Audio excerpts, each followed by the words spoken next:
Coucou à tous. Alors je vous reviens aujourd'hui, comme le titre l'indique, pour un vlog, parce que ça fait quand même un petit moment maintenant que j'ai pas vraiment parlé de ma vie, et je sais qu'il y en a beaucoup d'entre vous qui m'ont demandé un peu des nouvelles, ce qui est tout à fait normal parce qu'en plus je vous ai laissé un peu dans le flou depuis un moment, et puis sans plus du tout donner de nouvelles, donc voilà, je me le fais enfin. Et aussi pour vous annoncer des petits trucs, enfin de n'importe quoi, mais j'y reviendrai à la fin si j'oublie pas. Si j'oublie, de toute façon je referai une autre vidéo que je la collerai à celle-ci. Voilà, donc là on est rentré, la dernière fois que j'ai filmé c'était à Paris, enfin non c'était le... pour présenter les cires parfumées, c'était ici, mais sauf que j'ai pas du tout parlé de ma vie. Donc voilà, c'était... on est rentré il y a plus d'une semaine maintenant, ça fait bientôt 10 jours qu'on est revenu donc à la campagne. Et ça a été un petit peu rude. On est rentré à la maison, il faisait 13 degrés, 14 en bas, 13 en haut. Donc ça a été horrible parce que comme on n'avait pas du tout de chauffage sur le coup en arrivant en fait, enfin du moins on ne le savait pas. Et du coup on a passé une nuit à dormir à 13 degrés. Heureusement on a une énorme couette qui fait vachement bien son travail, ce qui fait qu'on a été assez réchauffé, en tout cas de ce qui dépassait pas de la couette. Donc ça a été franchement difficile comme première nuit. Et le lendemain, comme on a une cheminée, on est parti acheter du bois et tout le nécessaire pour allumer un feu. Donc on n'avait jamais fait de feu de notre vie, ni l'un ni l'autre, hein. Donc vraiment pas évident. Et on a aussi acheté un radiateur électrique parce qu'on s'est dit que au cas où la chaleur ne diffuserait pas, on aurait au moins un truc électrique qui pourrait nous servir. Et donc voilà, donc on est rentré à la maison avec nos petits achats et on a commencé à faire un feu et en fait on s'est vite rendu compte, enfin le soir en fait, on avait commencé vers 13 h je crois et puis le soir à 22 h ou 23 h on avait gagné qu'un seul degré en fait, donc c'était pas du tout efficace.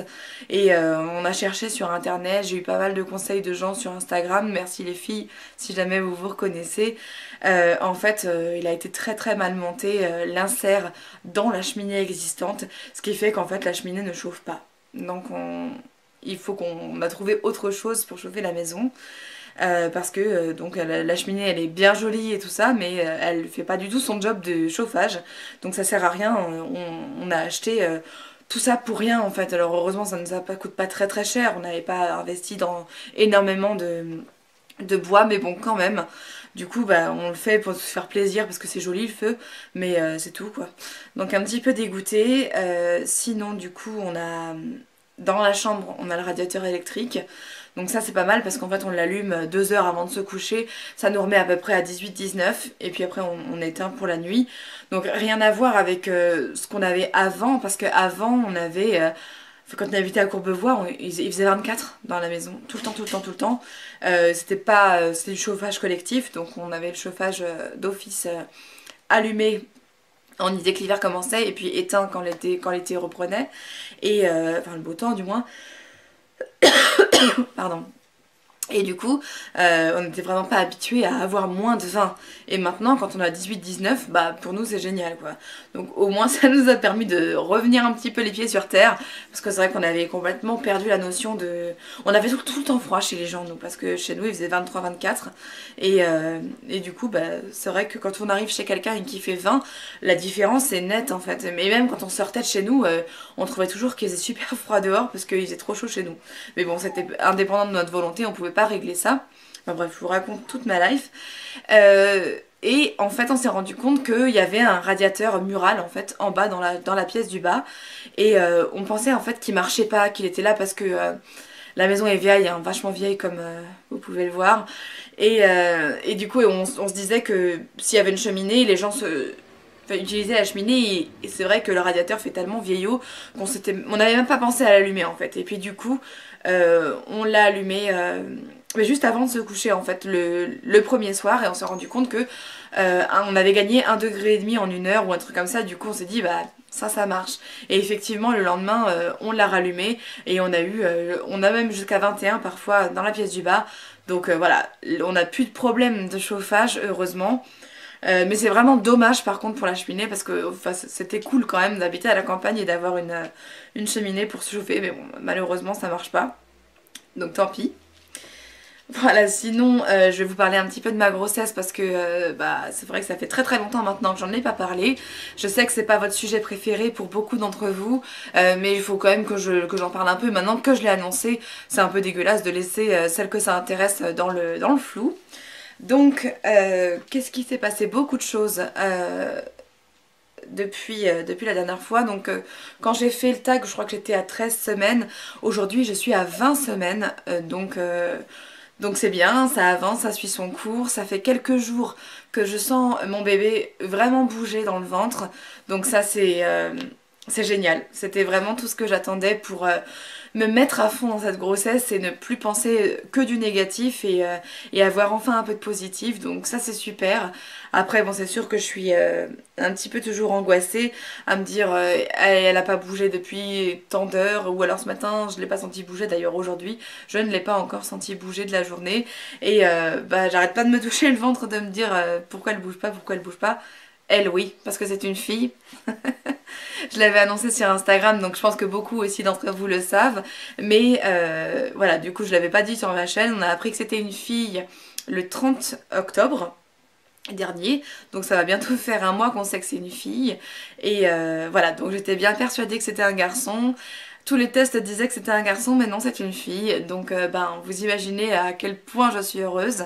C'est vraiment, bah, c'est ce que je voulais, donc je suis vraiment, vraiment trop contente.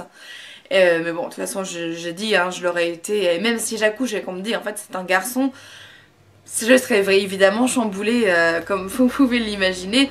Mais je serais très heureuse, quoi qu'il arrive, de toute façon, parce que voilà, ce que je veux, c'est un bébé en bonne santé, et que ce soit une fille ou un garçon, peu importe. Mais je suis ravie que ce soit une fille, du coup.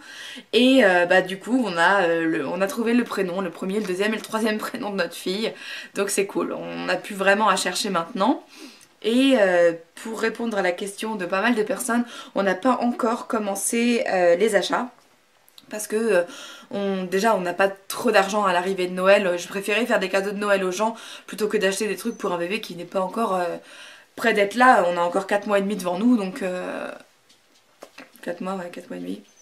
Donc on a franchement le temps, ce serait vraiment bête de tout acheter maintenant, d'autant qu'on n'est jamais à l'abri malheureusement d'un malheur. Et voilà, j'ai pas du tout envie qu'on regrette après d'avoir tout ça pour rien. Donc moi je me laisse jusqu'à février pour faire les achats. Et après, à février, si on a toujours rien acheté ou qu'on n'a pas tout, il sera vraiment temps de se dépêcher. Mais pour le moment, c'est pas notre priorité du tout. De toute façon, on n'a pas d'argent pour tout acheter. Donc on fait avec ce qu'on a. J'ai une amie Sly qui m'a donné un lit de bébé. Donc on a déjà le lit. Et un transat pour la pièce principale, pour mettre le bébé dedans. Donc c'est vraiment génial. Parce que ça c'est des achats qui coûtent pas rien. Et qu'on n'aura pas à faire du coup pour l'arrivée du bébé. Donc c'est génial. On a déjà tout ça. On a aussi acheté une petite paire de chaussons qui sont pour nous son premier cadeau. Dès qu'on a su que c'était une fille, on est parti acheter ça. On a dit qu'on achèterait un truc symbolique et ça a été ça. Du coup, on l'a acheté. Et puis ce matin, j'ai reçu un colis de Loli. Donc Loli, si tu regardes, je suis pas sûre, mais je te fais un gros bisou, je te remercie encore. Qui m'a envoyé pas mal de... Bah, un petit vêtement, des petits doudous et une sortie de bain en fait pour le bébé. Donc c'est génial, c'est encore des trucs qu'on n'aura pas acheté. Ma belle-mère déjà m'a réservé plein de trucs de côté qu'elle avait elle pour Marc, mon mari et son frère. Donc c'est très bien. Et ouais, donc on n'aura pas trop de choses à acheter. Il y aura la poussette, mais ça, la poussette, c'est un cadeau de ma belle grand-mère, donc la grand-mère de Marc, qui nous l'offre pour la naissance de l'enfant. Donc voilà, à part une baignoire et une petite armoire, puis évidemment quelques fringues, on n'aura rien à acheter pour son arrivée. Donc voilà, on est vraiment très très zen quant à l'arrivée de l'enfant. Pour l'instant évidemment, parce que là pour l'instant il n'y a pas trop de stress. Donc là je suis dans mon 5e mois. Et pour l'instant les prises de sang, tout ça, ça va. Bon, je suis pas immunisée contre la toxoplasmose, mais bon, ça c'est un petit peu le lot de chaque femme enceinte. Et donc il faut que je fasse tous les mois mes prises de sang. On n'avait pas vu qu'il était là. Et voilà, donc ça va. J'aime pas du tout les prises de sang, mais bon. À mon labo, ils sont vraiment adorables, donc c'est cool. Et sinon, qu'est-ce que je voulais dire sur ça? Oui, donc le mois prochain, j'ai rendez-vous avec une sage-femme parce que comme vous le savez, je pense, depuis le moment que, vu le nombre de vues que j'ai eu sur cette vidéo, la gynéco de Châtellerault, évidemment, je l'ai oublié, ça, vous pouvez en être sûr. Et je suis retournée donc début novembre voir ma gynéco que j'avais à Paris, mais je vais pas tout vous raconter parce que ça prendra vraiment beaucoup trop de temps, mais je la reverrai pas non plus. Alors heureusement que Marc est avec moi à chaque fois que j'ai un rendez-vous de gynéco pour me dire à la sortie que c'est pas moi qui ai un souci, mais que vraiment j'ai pas de chance de tomber sur des gynécos qui sont complètement bizarres et incompétents, donc heureusement, parce que je commencerai vraiment à me poser des questions sinon. Donc oui non, je vais pas retourner à Paris de toute façon parce que je vais pas retourner à Paris tous les mois jusqu'à la fin, ça va être impossible et surtout vers la fin. Donc voilà, et j'ai pris rendez-vous avec une sage-femme du coin. Donc elle habite à peu près à une demi-heure de chez nous, je crois. En tout cas, c'est là qu'elle consulte et je l'ai eu au téléphone déjà plusieurs fois. Elle a l'air vraiment adorable, donc je suis super contente. Donc ce sera pas une gynéco qui me suivra, mais une sage-femme en attendant au moins les 7 mois, parce que l'hôpital de Tours ne suit pas en fait les femmes enceintes avant 7 mois de grossesse. Donc heureusement qu'il existe les sages-femmes et autres gynécos, si tant est qu'ils soient bien, parce que c'est vrai que c'est un petit peu dur d'être lancé un peu dans la nature comme ça, jusqu'à 7 mois de grossesse, du genre débrouille-toi. Donc c'est vrai que c'est pas génial, mais bon, du coup ici on peut pas se faire suivre à l'hôpital avant 7 mois. Voilà, sinon donc dès le 8 décembre j'ai rendez-vous avec la sage-femme et puis après je pense que vers mi-décembre, entre mi-décembre et le 20 décembre on va retourner à Paris pour les fêtes et à ce moment-là je prendrai rendez-vous, enfin j'aurai rendez-vous pour mon échographie donc du deuxième trimestre qui est la plus importante, qui est l'échographie morphologique de l'enfant. Donc on va en savoir un peu plus sur son poids, sa taille, si éventuellement il y a des anomalies, c'est là qu'il faut les repérer en fait pour pouvoir corriger éventuellement tout ça. Donc j'ai hâte parce que j'ai hâte de revoir encore mon bébé, même si en fait j'arrête pas de la voir récemment parce qu'en plus de ça il y a 2 semaines, c'était le 10, on est le... Ouais c'est ça, ça fait 15 jours. Je suis allée à l'hôpital aux urgences parce que j'avais l'impression d'avoir des pertes de liquide amniotique. Donc dès que j'éternuais en fait j'avais l'impression de mouiller ma culotte. Alors désolée, c'est vrai que c'est pas très joli de parler de ça comme ça, mais c'est vrai, c'est bien ce qui m'arrivait. Et du coup j'en ai parlé à des gens qui m'ont dit effectivement ça peut être une perte de liquide, tout ça. Donc j'ai paniqué, vraiment j'ai paniqué comme jamais dans ma vie je crois. Et je suis donc allée à l'hôpital avec Virginie qui m'a accompagnée. Et en fait, il s'est avéré que c'était pas ça, ce sont des fuites urinaires que je me tape. Donc bah maintenant, c'est un petit peu mon lot quotidien. Il faut tout le temps que j'aille aux toilettes, à peu près toutes les 2 heures, pour vider ma vessie, parce que sinon, quand j'éternue, ou quand je tousse, ou alors quand je me lève un peu trop brusquement, ben je fais pipi dans ma culotte. Donc c'est vrai que c'est pas très marrant. Je ne connaissais pas ce problème-là des femmes enceintes du tout, jusqu'à ce que ça m'arrive. Et ouais, je sais pas, j'étais loin d'imaginer que ça pouvait arriver. Et malheureusement, bah, ça tombe sur moi, donc c'est pas très marrant. Et mais bon, évidemment, il y a pire aussi, hein, ça fait partie du lot quotidien des femmes enceintes. Alors c'est vrai que du coup, moi, je commence à me demander quel est le positif de la grossesse, hein. Franchement, je sais que c'est horrible de dire ça pour celles d'entre vous qui essaient de tomber enceinte ou qui n'y arrivent pas, ou alors qui ont plein de problèmes, je sais pas. J'ai fait partie de ces femmes-là et j'aurais détesté entendre ça d'une femme enceinte, mais c'est vraiment pas pour dénigrer ni quoi que ce soit. Je suis vraiment la plus heureuse du monde d'attendre un enfant, mais je vois pas ce qu'on peut trouver d'épanouissant, de génial dans le fait d'être enceinte. Ça, voilà. Pour l'instant, je vois pas du tout. Alors certes, j'ai plus de nausées depuis à peu près 2 semaines, mais il était largement temps parce que soi-disant c'est jusqu'à 12 semaines, moi j'en ai eu jusqu'à 18. Donc c'était vraiment dur à gérer au quotidien. Tous les jours je me demandais mais qu'est-ce que j'ai fait quoi. Parce que c'était vraiment pas facile à vivre, donc voilà. J'ai pas aimé tout le premier trimestre, ça c'est sûr. Le deuxième, je commence à l'apprécier. Parce que voilà, maintenant je sens le bébé qui bouge, c'est super. Mais voilà, jusque là en tout cas, ça n'a pas du tout été que du bonheur. Et vraiment très loin de là. Donc voilà, moi je pense que j'aurais bien aimé savoir ça en fait, avant de de vouloir à tout prix tomber enceinte parce que du coup j'idéalisais tellement cette période-là que on tombe de haut quoi. Enfin en tout cas moi ça me fait ça. Je sais que je suis pas la seule parce que j'ai pas mal de copines qui m'ont dit que ça leur faisait la même chose. Et bon bah voilà. Je pense que une fois qu'on a accouché et qu'on a le bébé dans les bras, on oublie vraiment tout ce qui s'est passé avant et tout ce qui a pu nous dégoûter. Mais voilà, entre temps en tout cas, non moi je suis pas super épanouie. Mais bon, je suis contente quand même, bien sûr, je vais pas cracher dessus. Voilà, je crois que c'est tout ce que j'ai à vous dire sur la grossesse.